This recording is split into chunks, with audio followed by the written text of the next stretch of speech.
বিগত সরকারের আমলে রেলের ডেমো ট্রেন ও ইঞ্জিন ক্রয়ের মাধ্যমে ৯০০ কোটি টাকার বেশি ক্ষতি সাধনের প্রমাণ পেয়েছে দুদক।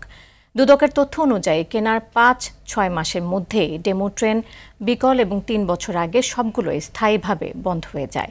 এই ঘটনায় সাবেক মহাপরিচালক তৌহিদুল আনোয়ার চৌধুরী সহ ৭ জনের বিরুদ্ধে মামলা হয়েছে।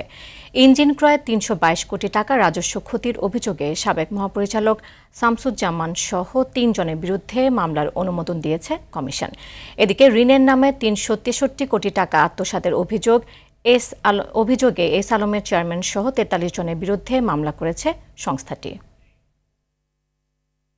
জনাব মোহাম্মদ সাইফুল আলম এস আলম, পিতা Mujharul Islam MD S Alam and company, Mohammad Aminul Islam MD Nabil group, জনাব শহীদুল আলম এমডি সোনালী ট্রেডার্স, জনাব Ariful Islam Chowdhury MD sunflower mills limited সহ ব্যাংকের কর্মকর্তা, পরিচালনা পর্ষদ সহ সকল মোট ৪৩ জনের বিরুদ্ধে দণ্ডবিধির সংশ্লিষ্ট ধারা, দুর্নীতি প্রতিরোধ আইন ১৯৪৭-এর ৫-২ এবং মানি লন্ডারিং প্রতিরোধ আইন ২০১২-এর সংশ্লিষ্ট ধারায় একটি মামলা রুজু হয়েছে।